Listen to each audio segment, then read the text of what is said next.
కుటుంబ ప్రార్థనకు చేరి వచ్చిన వారందరికీ కూడా నా హృదయపూర్వక వందనాలు తెలియజేస్తున్నాము. ప్రియమైన వాళ్ళ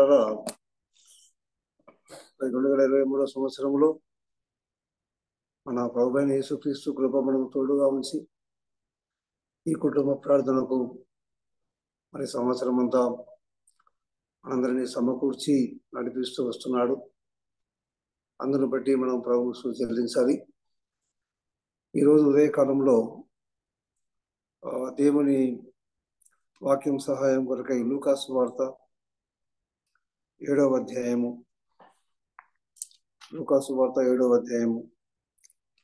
ఇందులో 50 వచనాలు ఉన్నాయి. అంత మాత్రమే కాకుండా యేసుక్రీస్తు ప్రభు చేసినటువంటి మిరాకిల్స్, అద్భుత కార్యాలు కూడా ఉన్నాయి. అందులో మనము 7వ అధ్యాయము 1వ వచనం నుంచి 10వ వచనం చదువుకున్నాము. ఆయన తన మాటలన్నీ ప్రజలకు సంపూర్తిగా వినిపించిన తర్వాత కపెర్నహూములోనికి వచ్చాను. ఒక శతాధిపతికి ప్రియుడైన దాసుడొకడు రోగి అయి చావు సిద్ధమై ఉండెను. శతాధిపతి యేసును గూర్చి విని ఆయన వచ్చి తన దాసుని స్వస్థపరచవలెనని ఆయనను వేడుకొనుటకు యూదుల పెద్దలను ఆయన వద్దకు పంపారు. వారు యేసు వద్దకు వచ్చి, నీ వలన ఈ మేలు పొందుటకు అతడు యోగ్యుడు, అతడు మన జనులను ప్రేమించి మనకు సమాజ మందిరము తానే కట్టించనని ఆయనతో చెప్పి మికిలి బతిమాలుకొన్నది. కావున యేసు వారితో కూడా వెళ్ళెను. ఆయన ఆ ఇంటి దగ్గరకు వచ్చినప్పుడు శతాధిపతి తన స్నేహితులను చూచి, మీరు ఆయన వద్దకు వెళ్ళి, ప్రభువా, శ్రమ పుచ్చుకొనవద్దు, నీవు నా ఇంటిలోనికి వచ్చుటకు నేను పాత్రుడను కాను, అందుచేత నీ యొద్దకు వచ్చుటకు పాత్రుడని నేను ఎంచుకొనలేదు. అయితే మాట మాత్రము సెలవిమ్ము, అప్పుడు నా దాసుడు స్వస్థపరచబడను. నేను సహా అధికారములకు లోబడిన వాడను, నా చేతి క్రిందను సైనికులు ఉన్నారు. నేను ఒకని పొమ్మంటే పోవును, ఒకని రమ్మంటే వచ్చును, నా దాసుని చేయమంటే ఇది చేయునని నేను చెప్పినట్టు ఆయనతో చెప్పుడని వారిని పంపాను.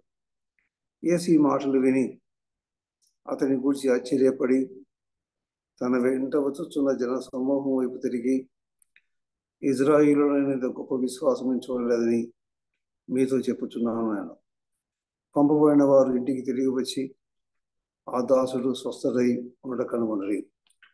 ప్రభువునందు ప్రియమైన వాళ్ళగా, ఈ ఉదయకాలమున మరి యేసుక్రీస్తు ప్రభు ఈ లోకమునకు వచ్చి ఆయన దైవ మానవునిగా తండ్రి చేయుచున్న క్రియలను తాను చేస్తూ దేవునిగా నిరూపించుకొని అనేక అద్భుత కార్యాలు చేస్తున్నప్పుడు ఈరోజు కూడా చదువుకుంటున్నటువంటి ఒక అద్భుత కార్యం మనకందరికీ తెలిసిన కార్యమే. ఇక్కడ కొన్ని సంగతులు ఉదయకాలంలో గమనించినప్పుడు, ఇక్కడ శతాధిపతి ఉన్నాడు, అతనికి ప్రియుడైనటువంటి దాసుడు ఒకడు ఉన్నాడు. అంత మాత్రమే కాకుండా ఈ శతాధిపతి యొక్క సాన్నిహిత్యము యూదుల పెద్దలతో కూడా మనం గమనిస్తున్నాము. తర్వాత యేసుక్రీస్తు ప్రభు కూడా మరి ఆ యొక్క జనసమూహము వైపు చూచినప్పుడు మరి ఆ శతాధిపతిని గురించి చెప్తూ ఉన్నాడు. ఈ ఉదయ కాలంలో ఎందుకు మనం ఈ మాటలు చెప్పుకుంటూ ఉన్నామంటే, సంవత్సరములు అయితే జరుగుతూ ఉన్నాయి. మరి మన యొక్క విశ్వాస యాత్ర కూడా సంవత్సరాలుగా మనం కొనసాగిస్తూ వస్తున్నాము. మరి ముఖ్యంగా మనము ఏ విధంగా ప్రభు దగ్గర విశ్వాసం ద్వారా కృప చేత మీరు రక్షింపబడి ఉన్నారు. అనగా మనకి ఏ అర్హత లేకపోయినా కూడా కేవలము విశ్వాసం ఉంచటం వల్ల మనం ప్రభు దగ్గరికి చేరాము. ఆ విశ్వాసం ద్వారానే మనం కొనసాగుతున్నాము. ప్రియమైన వాళ్ళ, ఎందుకంటే సంవత్సరంలో జరుగుతూ ఉండగా మనం గమనించినప్పుడు మరి విశ్వాసము అనేది మనము అనేక మార్లు బైబిల్లో చూస్తున్నాము. విశ్వాసము ద్వారా కృపచేత రక్షింపబడిన మనము మరి మీరు విశ్వాసము గలవారై ఉన్నారో లేదో మిమ్మల్ని మీరే పరీక్షించుకొని 2వ కొరింథీయులకు రాసిన పత్రిక 13వ అధ్యాయం 5వ వచనంలో చూస్తున్నాము. ఇప్పుడు ఇక్కడ కూడా గమనించినప్పుడు మరి ఒక శతాధిపతి యొక్క విశ్వాసాన్ని బట్టి తన దాసునికి ఈ యొక్క మరి వ్యాధి బాగినట్టుగా చూస్తున్నాము. చూడండి, దాసుని యొక్క స్థితిని మనం గమనిస్తే మత్తయి సువార్త 8వ అధ్యాయంలో ఏమని ఉందంటే 6వ వచనంలో, ప్రభువా నా దాసుడు పక్షవాయువుతో మిగుల బాధపడుతూ ఇంటిలో పడి ఉన్నాడని చెప్పి ఆయనను వేడుకొను. ఇంకా తన దాసుని యొక్క ఒక శతాధిపతి అనగా 100 మంది సైనికులకు అధికారము కలిగి అధిపతిగా ఉన్నటువంటి శతాధిపతి దగ్గర ఒక దాసుడు ఉన్నాడు.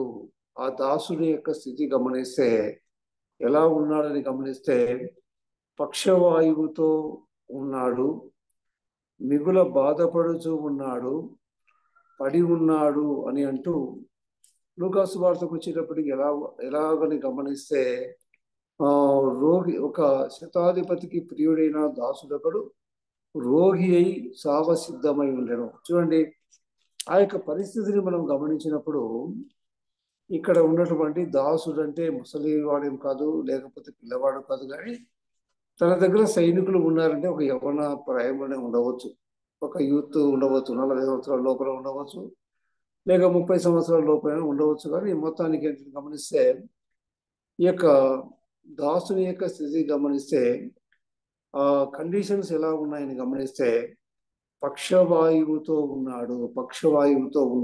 అంతేకాదు ఇంకా మిగుల బాధపడుచు ఉన్నాడు. ఇంకా గమనిస్తే రోగి అయి చావ సిద్ధమై ఉండెను. అంటే ఎటువంటి పరిస్థితుల్లో దాసుడు ఉన్నాడు అంటే ఇక ఈరోజు రేపు చనిపోయేటట్టుగా, అంటే అంత బలహీనంగా ఉన్నాడు. అటువంటి బలహీనంగా ఉన్నటువంటి అటువంటి దాసుని గురించి మరి శతాధిపతి ఏంటని గమనిస్తే, మరి తను శతాధిపతి కదా, మరి దాసుడు ఉంటే ఉంటానని నెగ్లెక్ట్ చేయలేదు. కానీ ఆ శతాధిపతి ఏమిటని గమనిస్తే మరి ఆ యొక్క దాసుని మీద మరి శ్రద్ధ కలిగి ఉన్నాడు. ఎందుకు శ్రద్ధ కలిగి ఉన్నారు? మరి శ్రద్ధ కలిగి మరి వైద్యం చేసి ఉంటారు ఆ రోజు, కానీ అతనికి ఏం బాగలేదు. కానీ ఏంటిని గమనిస్తే శతాధిపతి యేసును కూర్చి విన్నాడు. ఇంకా కపెర్నహూములో ఆయన వచ్చినప్పుడు కపెర్నహూములో అనేక అద్భుతాలు చేశాడు, ఆశ్చర్యకాలు చేశాడు. కానీ యేసును గురించి విన్నాడు. విని ఏమిటిని గమనిస్తే ఆయన విన్న మాటల్లో యేసు క్రీస్తు ప్రభు మరి అనేక మంది వ్యాధిగ్రస్తులను బాగు చేస్తున్నాడు, నా దాసుని కూడా బాగు చేయగలడు అన్నటువంటి ఒక విశ్వాసాన్ని కనపరిచిన వాడుగా మరి యేసును గురించి విన్నాడు.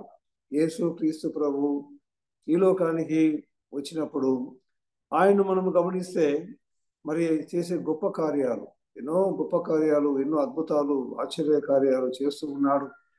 రోగులను స్వస్థపరచడమే కాదు, కానీ తను సమాజ మందిరంలో ఉండి మరి అనేకమైనటువంటి బోధలు చేస్తూ ఉన్నప్పుడు కానివ్వండి, ఆ దయగల మాటలను గురించి మరి శతాధిపతి విన్నాడు.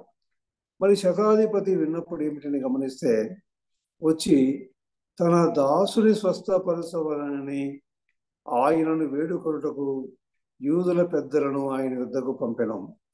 ఇక్కడ మనం గమనించినప్పుడు మరి శతాధిపతి యేసుక్రీస్తు ప్రభువును గూర్చి మరి ఆ రోజుల్లో మరి రోమియులకు మరి సైన్యాన్ని మనం గమనించినప్పుడు 100 మంది సైనికులకు శతాధిపతి ఉండేవాడు.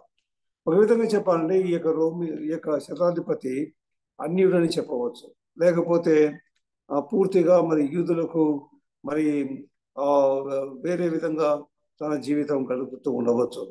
ఏదేమైనా కూడా ఈ శతాధిపతినికి యూదుల పెద్దలకు సంబంధం ఉందంటే, ఈ శతాధిపతిని గురించి మనం ఆలోచించినప్పుడు యూదుల పెద్దలు కూడా ఆయన మాట విన్నాడు అంటే ఆయన పేరుకు శతాధిపతే, కానీ ఎంత మరి ఆ విధేయత కలిగి ఉన్నాడు మనం చెప్పవచ్చు. అలాంటి యూదులో పెద్దలను మరి పంపడం జరిగింది. ఇంకా ఈ శతాధిపతిని గమనిస్తే ఒకసారి ఆలోచిస్తే గన శతాధిపతి ఎలాంటి వాడో గమనిస్తే ఇలా అంటున్నాడు. ఏమని అంటున్నాడని గమనిస్తే నేను సహా అధికారమునకు లోబడిన వాడను.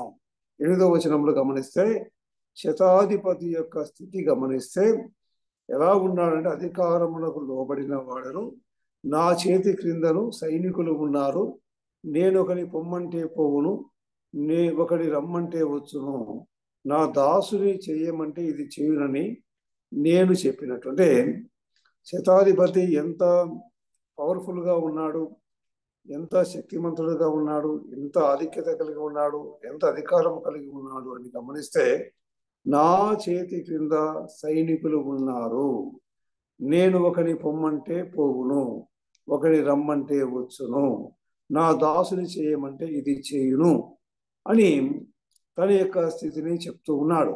ప్రేమైన వల్ల ఈ శతాధిపతిని మనం గమనించినప్పుడు ఏమిటంటే మరి అంత స్థితి ఉన్నా కూడా తను ఏ విధంగా చెప్పుకుంటూ ఉన్నాడంటే 6వ వచనం చివరిలో నీవు నా ఇంటిలోనికి వచ్చుటకు నేను పాత్రుడను కాను. ప్రేమైన వాళ్ళరా చూసారా, అంత మరి పవర్ఫుల్గా ఉన్నటువంటి శతాధిపతి తన దాసుని మీద మరి శ్రద్ధ కలిగి యేసుక్రీస్తు ప్రభు దగ్గరికి మరి యూదుల పెద్దలను పంపడమే కాదు కానీ తన స్నేహితులను కూడా పంపినప్పుడు తను ఏ విధంగా తగ్గించుకుంటున్నాడని గమనిస్తే అనగా అంత తగ్గింపుకో నేను ఒకవేళ శతాధిపతినే కావచ్చు, ఒకవేళ నా దగ్గర దాసులు ఉండవచ్చు, నేను చెప్పే మాట వినవచ్చు, కానీ ప్రభుతో ఏమని చెప్తున్నాడని గమనిస్తే మరి నీ యొద్దకు వచ్చుటకు మరి నా ఇంటిలోకి వచ్చుటకు నేను పాత్రలో కాదు. యేసు ప్రభువా అంటే యేసు ప్రభు యొక్క సార్వభౌమాధికారాన్ని శతాధిపతి గుర్తించాడు. శతాధిపతి యేసుక్రీస్తు దేవుడని ఎరిగినాడు. యేసుక్రీస్తు ప్రభువు ఏమి చేయనో ఏమి చేస్తాడో ఆయనకు తెలుసు. పేరుకు అధిపతిగా ఉన్నాడు, పేరుకు మరి గొప్పవాడుగా ఉన్నాడు, తన కింద సైనికులు ఉన్నారు, దాసులు ఉన్నారు, వారు ఏ పనైనా చేస్తారు, ఎక్కడికి పొమ్మన్నా పొమ్మంటాడు. కానీ తన యొక్క దీనత్వాన్ని చెప్పుకుంటూ ఉన్నాడు. నేను పాత్రుడను కాను అని అంటూనే అన్నాడు. అందుచేత నీ ఎత్తుకు వచ్చుటకు పాత్రుడని ఎంచుకోలేదు, అయితే మాట మాత్రము సెలవిమ్ము, అప్పుడు నా దాసుడు స్వస్థపరచబడను. అంటే ఈ యొక్క మరి శతాధిపతిని గమనించినప్పుడు ఏమిటని గమనిస్తే ఈ సెంచురీలో తన దాసుని పట్ల శ్రద్ధ కలగడమే కాదు కానీ ఇంకా ప్రభువు దగ్గరికి మరి చెప్పుకోవడంలో ఏమిటని గమనిస్తే ప్రభువు దగ్గర ఒక విధంగా చెప్పాలంటే తన్ను తాను తగ్గించుకుంటూ ఉన్నాడు.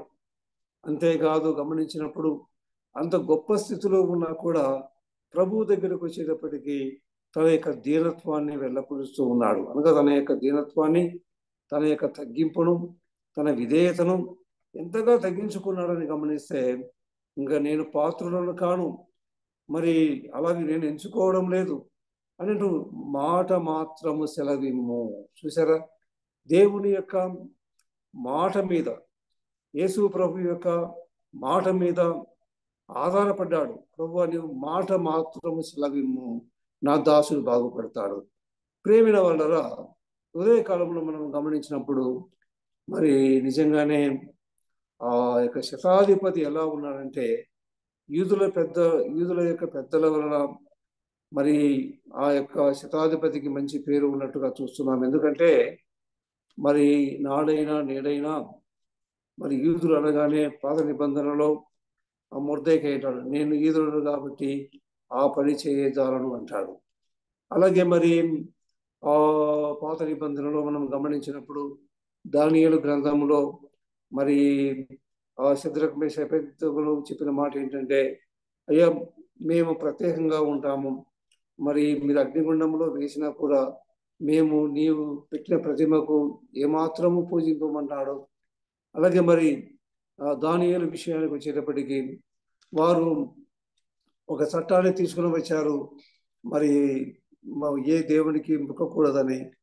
అలాంటి సమయంలో కూడా మరి దానియేలు ఏంటంటే ప్రత్యేక జీవితాన్ని కలిగి ఉండి ఏంటంటే మరి దినదినము అనుదినము ముమ్మారు ప్రార్థన చేస్తూ వచ్చాడు. కానీ అటువంటి యూదులు పెద్దలతో ఈ శతాధిపతి మరి దగ్గరగా అంటే ఒక మంచివాడుగా కనపడుతున్నాడంటే కారణం ఏంటంటే ఇలాగంటున్నారు వారు, నీ వలన ఈ మేలు పొందుటకు అతడు యోగ్యుడు, నీ వలన ఈ మేలు పొందుటకు అతడు యోగ్యుడు. అనగా యూదుల యొక్క పెద్దల యొక్క గమనించినప్పుడు వారు చెప్పే మంచి ఒక సాక్ష్యం ఏమిటంటే నీ వలన ఈ మేలు పొందుటకు అతడు యోగ్యుడు. ప్రియమైన వాళ్ళరా, అంతేకాదు అతడు ఎందుకు యోగ్యుడు అంటే అతడు మన జనులను ప్రేమించి మనకు సమాజ మందిరము తానే కట్టించనని ఆయనతో చెప్పి మికిలి బతిమాలు కొనరి. అంటే శతాధిపతి యొక్క ఆ యొక్క ధీరత్వాన్ని ఆ యోగ్యతను యూదుల పెద్దలు గుర్తించారు. అంత మాత్రమే కాదు, శతాధిపతికి ఉన్నటువంటి ఆధిక్యతలు చూసినప్పుడు అన్నీ ఉన్నా కూడా తను ఏమిటంటే నేను పాత్రుడను కాను, నీవు మాట మాత్రము సెలవిమ్మన్నాడు. ఇంకా మనం గమనించినప్పుడు ఈ యొక్క శతాధిపతికి వచ్చిన మంచి ఆలోచన ఏమిటంటే మరి యేసు ప్రభువు దగ్గరికి వచ్చినప్పుడు నీవు మాత్రమే ఇది బాగు చేయగలవు అనేటువంటి ఒక నమ్మకాన్ని ఒక విశ్వాసాన్ని మరి కనపరుస్తూ ఉన్నాడు.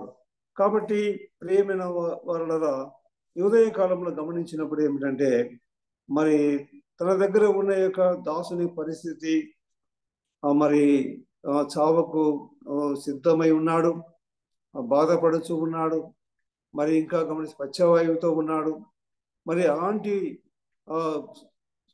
చావ సిద్ధమై ఉన్నటువంటి ఆ యొక్క రోగిని లేక దాసుని యేసుక్రీస్తు ప్రభు దగ్గరికి తీసుకొని వస్తే మాట ఇస్తే చాలు బాగుపడతాడు, స్వస్థపరచబడతాడని చెప్పేసి మరి శతాధిపతి యొక్క తగ్గింపును చూస్తున్నాము. అంటే ఒక అధికారములో పైన ఉన్నటువంటి శతాధిపతి యొక్క సెంచురీని యొక్క హ్యూమిలిటీని మనము గమనిస్తే, ప్రియమైన వాళ్ళ తగ్గింపును గమనిస్తే మనము యేసు ప్రభు చెప్పిన మాట ఏంటంటే తన్ను తాను తగ్గించుకున్నవాడు హెచ్చింపబడును. పీడర సంవత్సరంలో జరుగుతూ ఉండగా మరి మనం గమనించినప్పుడు దేవుడు మన ఎడల చేస్తున్నటువంటి అద్భుతాలు కానీ ఆశ్చర్య కార్యాలు కానీ మేలులు కానీ గమనించినప్పుడు ఏమిటిని గమనిస్తే ముఖ్యంగా అపవాది ఈనాడు విశ్వాసులను మోసపరుస్తూ ఉన్నాడు, మనందరినీ మోసపరుస్తూ ఉన్నాడు. హృదయం అన్నిటికంటే మోసకరమైంది.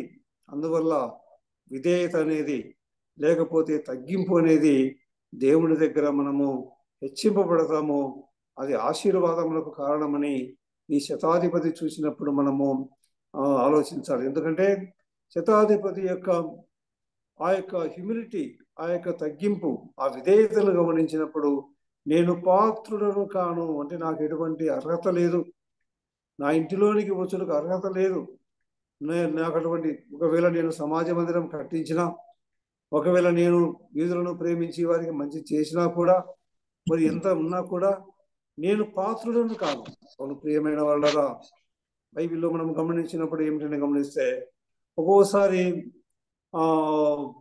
ఇలాగున అనగా ఇలాంటి స్థితిలో ఒక ఉన్నత స్థితిలో ఉన్నప్పుడు నేను గొప్పవాడిని కానీ లేకపోతే పెద్ద అధికారి కాదు. కానీ ఇక్కడ గమనిస్తే ఈ శతాధిపతికి ఉన్నటువంటి దీనత్వాన్ని మనం గమనించినప్పుడు నేను పాత్రను, నేను అయోగ్యుడు అంటే ఒక యోగ్యత లేదు రాకున్నా, నేను నీ దగ్గరికి రావడానికి ఎటువంటి యోగ్యత నాకు లేదన్నాడు. ప్రియమైన వాళ్ళ ఈ మాటను మనం గమనిస్తున్నప్పుడు మరి తన కింద సైనికులు ఉన్నారు కానీ, తన కింద అన్ని ఉన్నారు కానీ, మరి అయినా కూడా ఏంటని గమనిస్తే తను చెప్పిన మాట ఏమిటంటే నాకు అటువంటి అర్హత లేదు.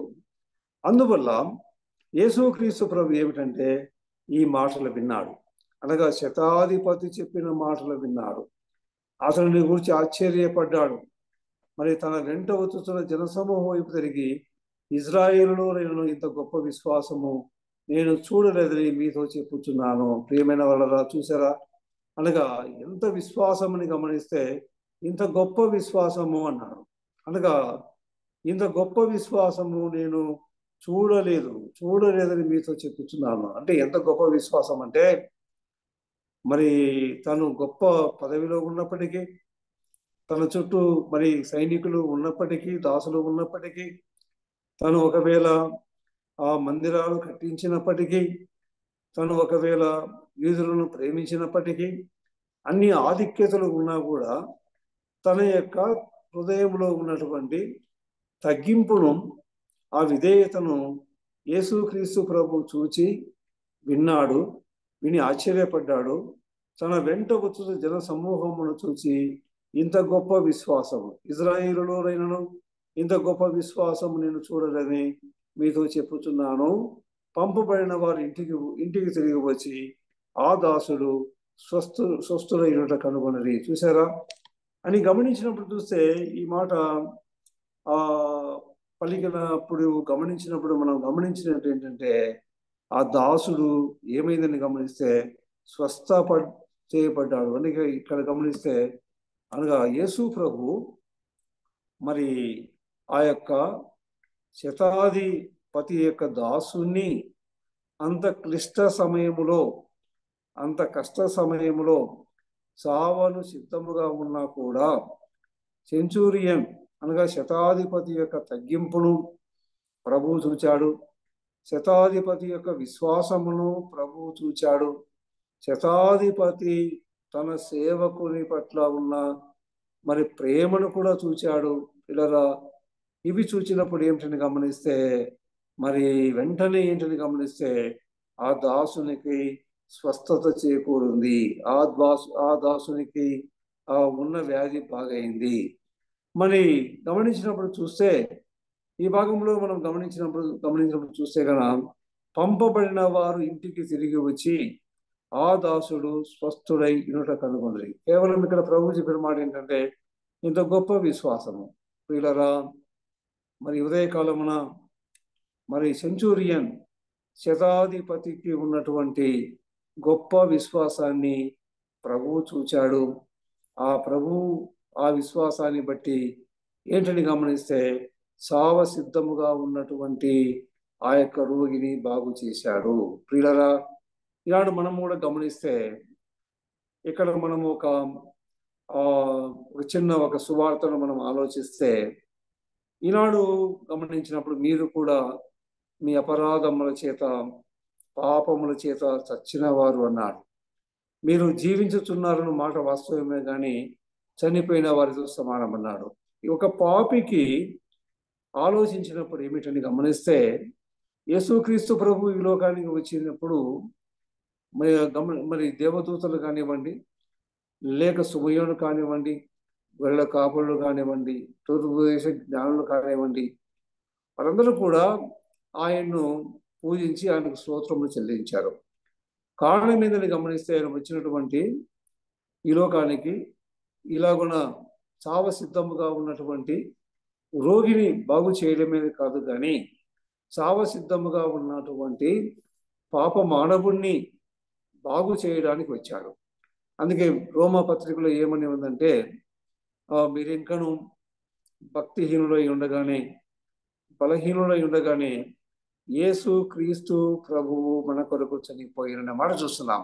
అంటే యేసు క్రీస్తు ప్రభువు ఈ లోకానికి ఎందుకు వచ్చాడు అంటే, మరి అవిశ్వాసములో యేసు క్రీస్తు ప్రభువును నమ్మకుండా, విశ్వసించకుండా, ఇంకా దూరస్తులుగా ఉండి, నేరస్తులుగా ఉండి, పాపములోనే బలహీనులుగా ఉండి, భక్తిహీనులుగా ఉన్న వారి కొరకు ఏమిటంటే, ఆయన ఈ లోకానికి తన ప్రాణమును పెట్టి, మరి రక్తమును కాల్చి చనిపోయి సమాధి చేయబడి తిరిగి లేచాడు.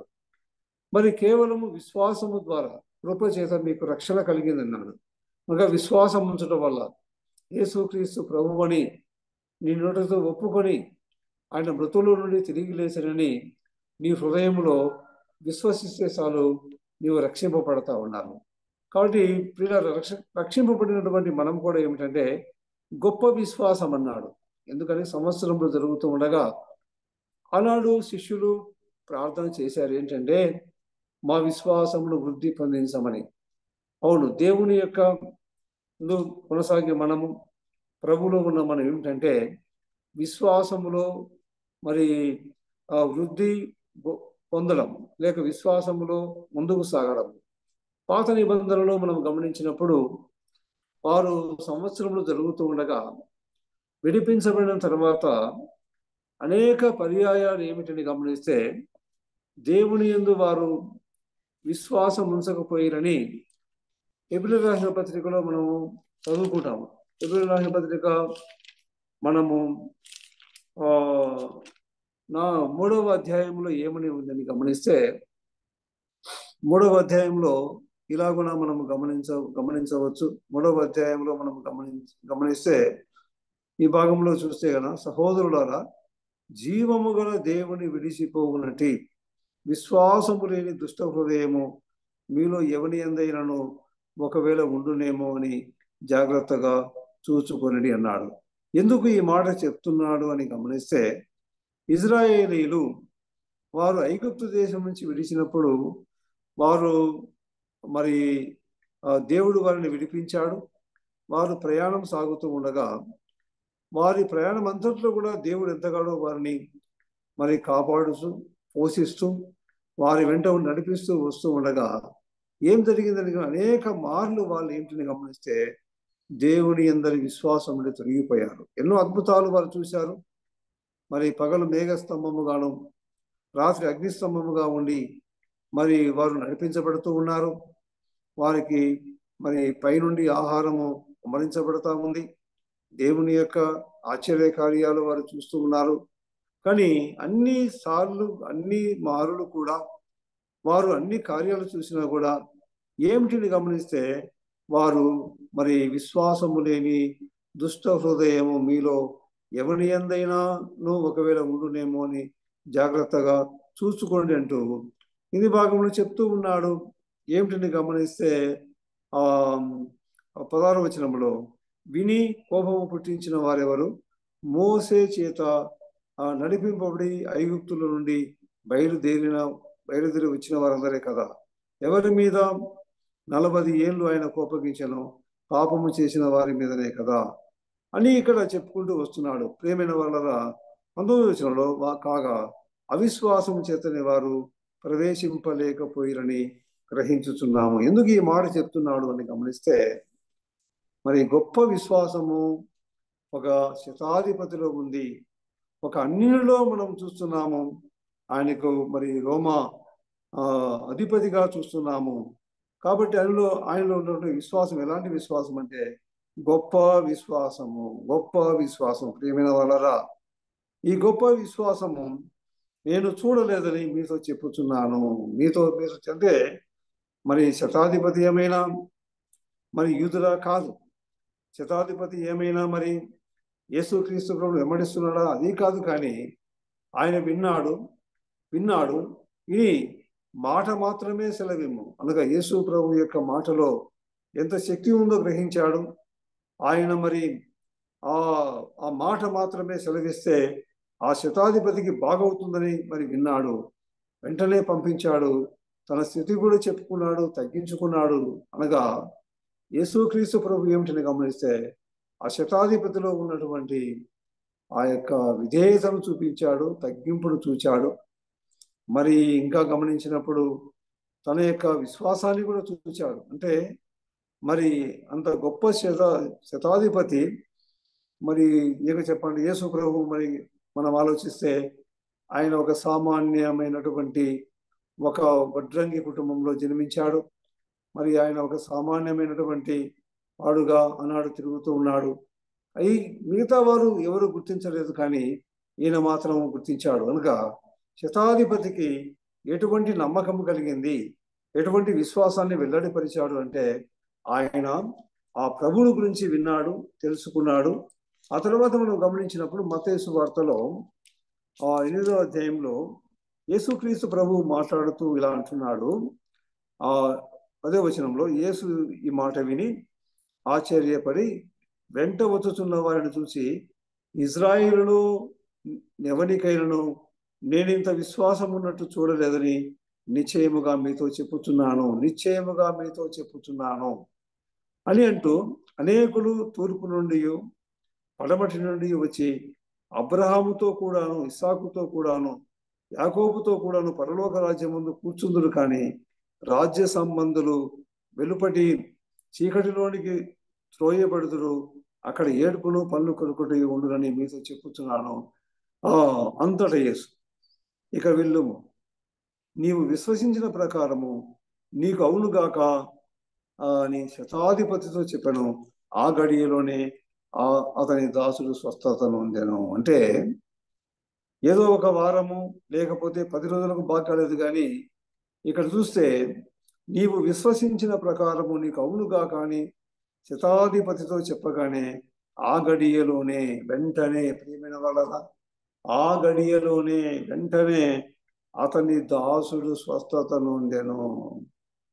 ఉదయకాలంలో మనం గమనించినప్పుడు మరి శతాధిపతిలో ఉన్నటువంటి గుణగణాలు, క్యారెక్టర్స్ మనం గమనించినప్పుడు చూస్తే గన అతనిలో ఉన్నటువంటి విధేయత, తగ్గింపు, అతనిలో ఉన్న గొప్ప విశ్వాసము, అతనిలో ఉన్నటువంటి మరి దాసుని పట్ల కలిగినటువంటి ఆ కన్సర్న్ ప్రేమని గమనించినప్పుడు చూస్తే యేసుక్రీస్తు ప్రభు చూచాడు, నీ దాసునికి స్వస్థత కలిగిదిరా. ఆ గడియలోనే, ప్రియమైన వాళ్ళరా, మరి విశ్వాసం ద్వారా కృపచేత రక్షింపబడిన మనం ఏమిటని గమనిస్తే సంవత్సరములు మనం జరుగుతూ ఉండగా మన ఎడల కూడా యేసుక్రీస్తు ప్రభు అనేకమైన అద్భుతాలు, ఆశ్చర్య కార్యాలు చేసి ఉంటాడు, చేస్తాడు, చేయబోతున్నాడు. కాబట్టి ఆ విశ్వాసమును ఏమిటంటే స్థిరపరుచుకొని ప్రభువులో విశ్వాసమందు నిలకడగా ఉండండి అన్నాడు. కాబట్టి విశ్వాసమందు వేరుపారి స్థిరపడమన్నాడు. కాబట్టి సంవత్సరములు జరుగుతూ ఉండగా మరి ఆయన మన ఎడల నూతన కార్యాలు చేస్తూ ఉన్నాడు. అంత మాత్రమే కాదు, అయితే ఎప్పుడైనా గమనిస్తే శతాధిపతిలో ఉన్నటువంటి విధేయత, వినయము, తగ్గింపు, విశ్వాసము, ఇవన్నీ కూడా మనం కూడా అలాగున మనం కూడా ఉన్నప్పుడు ఇంత గొప్ప విశ్వాసము నేను చూడలేదు. నీ విశ్వాసమును బట్టి, ప్రియమైన వాళ్ళరా, అందువల్ల మన విశ్వాసముల గురించి అనేక మార్లు మరి మందిరంలో ధ్యానించి ఉంటాము. అందువల్ల ఉదయకాలంలో ఏమిటని గమనించినప్పుడు మనము కూడా విశ్వాసములో ముందుకు సాగే వారముగా ఉండాము.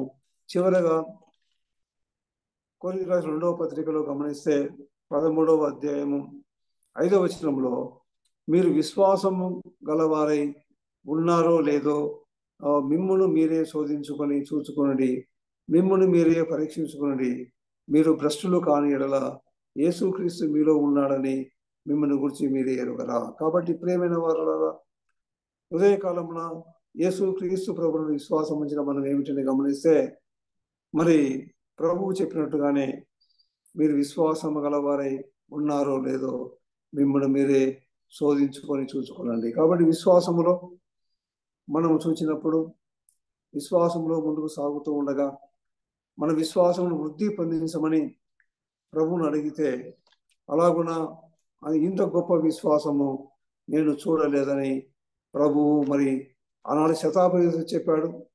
మరి ఈనాడు మనం కూడా అటువంటి విధేయత, తగ్గింపు, దీనత్వము, అంత మాత్రమే కాకుండా విశ్వాసముతో మన జీవిత యాత్రలో మనం ముందుకు సాగే వారంగా ఉన్నాము. దేవుడు ఉదయకాలంలో ఈ మాటలు మనకందరికీ దీవించును గాక.